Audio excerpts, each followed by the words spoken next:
우리 입속에서 정말 매일매일 보이지 않는 전쟁이 벌어지고 있다는 거 아세요? 오늘 바로 그 플라크와 치석이라는 아주 작은 요새에 대한 이야기를 전부 다 속 시원하게 파헤쳐 보겠습니다. 충치 생기니까 하는 그런 단순한 대답 말고요. 그 진짜 이유를 파고들면 와, 이게 정말 흥미로운 이야기가 되거든요. 오늘 그 궁금증 제가 완벽하게 풀어드릴게요. 자, 한번 상상해 보세요. 여러분의 입이요. 그냥 우리 몸의 일부가 아니에요. 여기는 수많은 생명체가 살아가는 아주 북적이는 대도시, 일종의 메트로폴리스 같은 곳입니다. 이 도시에 사는 주요 시민들은 누구일까요? 바로 셀 수도 없이 많은 미생물, 그러니까 세균입니다. 동그랗게 생긴 애들부터 길쭉한 애들까지 진짜 수백 종이 넘는 세균들이 바로 지금 여러분 입속에서 살고 있어요. 이들이 오늘 이야기의 주인공들입니다. 평소에는요, 이 세균들이 서로 나름의 균형을 맞추면서 조화롭게 잘 살아요. 그런데 일부 세균들이 야망을 품기 시작하면 그때부터 문제가 생기는 거죠. 바로 여러분의 그 하얗고 매끈한 치아 위에 자신들만의 영구적인 집을 짓기로 마음을 먹는 겁니다. 네, 바로 여기서부터 진짜 이야기가 시작됩니다. 이 최초의 정착민들, 그러니까 세균들이 어떻게 자기들의 첫 번째 거점을 만들어내는지 우리가 이걸 바로 플라크라고 부르는 거죠. 그럼 이 정착지는 어떻게 지어질까요? 크게 3단계로 볼 수 있어요. 먼저 우리 침 속에 있는 단백질이 치아의 아주 얇은 막, 말하자면 건물의 기초공사 같은 거래요.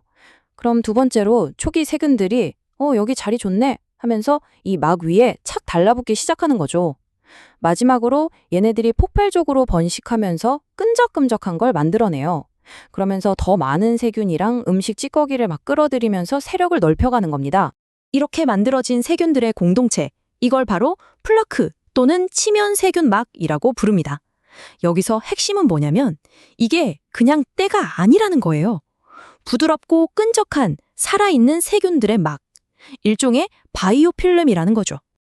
그런데 말이죠. 이렇게 부드럽고 끈적하기만 한 집은 사실 쉽게 파괴될 수 있잖아요. 그래서 세균들이 살아남으려고 자기들 집을 업그레이드하기로 결심합니다. 훨씬 더 단단한 요새를 짓는 거죠. 이게 바로 플라크가 치석으로 변하는 과정입니다. 이 업그레이드 얼마나 걸릴 것 같으세요? 놀라울 정도로 빠릅니다. 딱 24시간. 딱 하루 만에 부드러웠던 플라크의 거의 절반이 딱딱한 치석으로 변하기 시작할 수 있어요. 아니, 어떻게 이렇게 딱딱해질까요? 세균들이 아주 똑똑하게도 주변에 있는 재료를 써요. 바로 여러분의 침이죠. 우리 뼈랑 치아를 만드는 칼슘, 인 같은 미네랄 성분이 플라크에 막 흡수되는 거예요.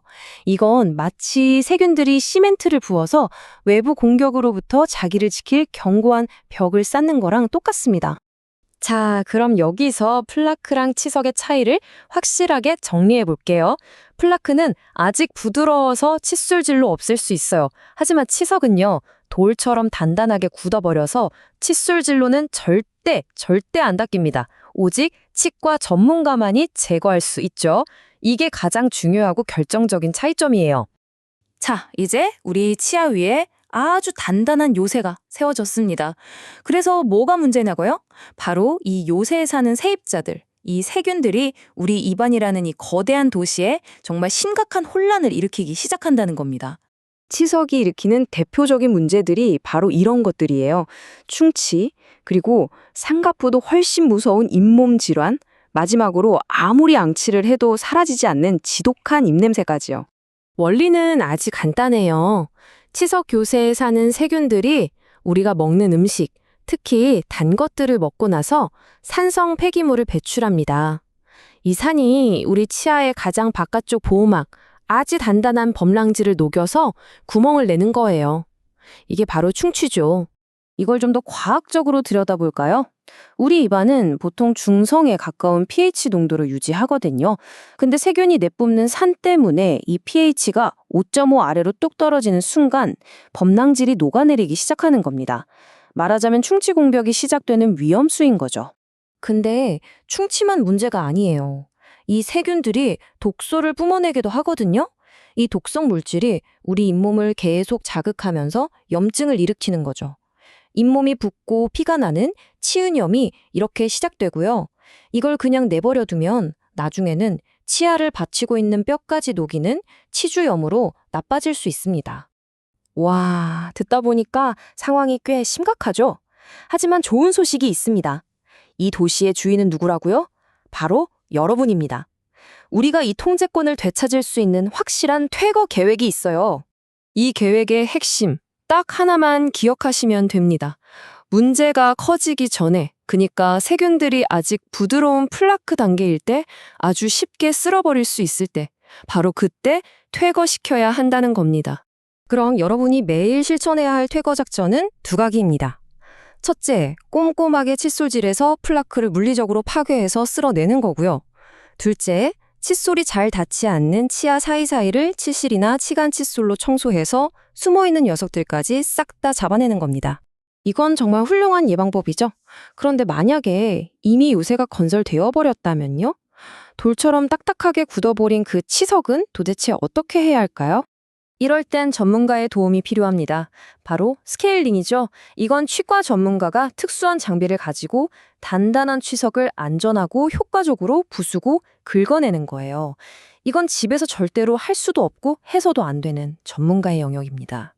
그렇다면 이 전문 철거팀은 얼마나 자주 불러야 할까요? 물론 사람마다 상태가 달라서 조금씩 다르지만 보통 6개월에서 1년에 한 번씩은 정기적으로 스케일링도 받고 검진도 받는 게 좋다고 권장되고 있습니다. 이 모든 이야기를 듣고 나니까 다시 한번 스스로에게 질문을 던져볼 시간이 된 것 같아요. 내 입속, 이 거대한 도시의 생태계는 오늘 과연 안녕한가요? 그 건강을 지킬 수 있는 힘, 그건 바로 여러분의 손에 달려 있습니다.